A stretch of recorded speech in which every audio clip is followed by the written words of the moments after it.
Iraq 2007. U.S. military might on display. An Apache helicopter camera capturing raw images of combat and voices of war. Video kept hidden until someone leaked it to Julian Assange. Roger, building destroyed. Engaged with 3 Hellfire missiles. In a daring move, he crossed into enemy territory, Washington, D.C., to release the video. We have a mission to promote political reforms by releasing suppressed information. Individuals with weapons. Assange placed a George Orwell quote at the beginning and titled the video Collateral Murder. What did you think of Julian Assange titling this video Collateral Murder? Julian Assange has an ideological point to make, a political agenda to push, and he doesn't understand what he's talking about. I met retired Brigadier General Mark Kimmett at the CNN studios in Washington, D.C. He's read the military's report, and together we went through some of the video. Roger, I estimate there's about 20 of them. It is my understanding that this unit on the ground had been engaged in combat probably for the last couple of hours. We got an RPG. All right, we got a guy with an RPG. How about a fire? This clip is where they believe they identify an RPG. It turns out, as we know now, that was a long-lens telephoto camera held by a Reuters journalist. You can see him as he peeks around the corner there. Keep shoot.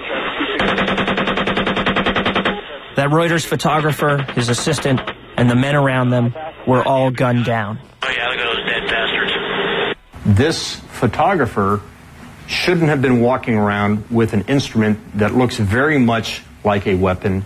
Is the blame on the photographer, or is it a causal series of mistakes made by the crew there that led to the ultimate negative consequences? Warfare is not perfect. There are mistakes that are sometimes made. He shares much of the blame for what happened here. I want to move to the van video. Where's that van at? Right down there by the body. Okay. And what you see is a van that's coming to help grab some of the wounded people on the ground. The Apache crew asked for permission to engage. Come on, let us shoot. Again, this is an active battlefield. That van could have other fighters inside of it with weapons. Those fighters could put our soldiers at risk, could kill those soldiers that they're fighting. Come on. We can see in this video that the young pilots in the Apache helicopters have become debased in their character. Oh yeah, look at that, right through the windshield. They are playing video games with real human lives and are looking for excuses to kill people. It turned out that there were children inside of the van. Oh, it's their fault for bringing their kids to a battle. That's right. Sir, as you know, I have almost a decade in naval special warfare. You're obviously 30 years in the Army. Soldier to sailor, ground pounder to ground pounder. Should these men have exercised more restraint? I don't think so. What we have here, from everything that I have seen, is that they followed the proper procedures. So if they did everything by the book, is there something wrong with the book? I don't think so. The book doesn't have every scenario, doesn't have every possible outcome. A secret U.S. military video, a stunning WikiLeaks exclusive. But who's responsible for leaking it, and why? Military investigators soon point the finger at one of their own, Private First Class Bradley Manning, who's since been arrested. But Manning may have never come to their attention if not for this man. We're on our way to meet Adrian Lameau, who's the former computer hacker who turned Bradley Manning into the authorities. And Lameau is kind of an elusive character. He screens all his phone calls, he changes emails, he doesn't respond to messages. But he had one condition for our interview today, and that's that his location had to remain completely anonymous. Adrian, what's with all the cloak and dagger stuff? There are people that are going beyond words in their opposition to my cooperation with the government in this case. And I just want to be able to sleep soundly at night. Bradley Manning first approaches Lameau by sending him an email. Manning essentially opened by introducing himself, saying he was an intelligence analyst at Forward Operating Base Hammer in Iraq, just outside of Baghdad. Lamo and Manning then begin chatting extensively online.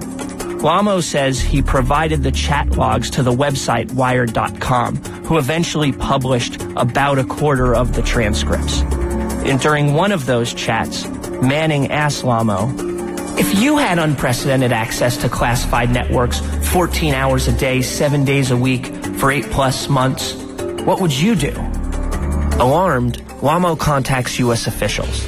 The convicted computer hacker says he took action because his own strong belief in government transparency is not without limits. Where I draw the line is when it comes to the point that it can cause real and articulable harm. We tried to get in contact with Manning's attorney, but he never returned our calls. In the online chats, Lamo, now a government informant, asked Manning how he got the information out. Manning explains that he copied classified files and video onto a CD that he had labeled Lady Gaga. No one suspected a thing. Kinda sad. In their chats, Manning mentions Julian Assange. I mean, I'm a high-profile source, and I've developed a relationship with Assange. But Assange continually denies knowing Manning. We don't know if this guy is our source or not. Manning's confessions to Lamo have landed him at Fort Leavenworth, Kansas. Facing a possible life sentence, Manning is accused of leaking hundreds of thousands of U.S. secrets. Secrets he allegedly gave to Julian Assange. Soon, the press would pick up the segment. So I then started running around the Guardian building saying, this is the biggest story on the planet. We have to get hold of this information.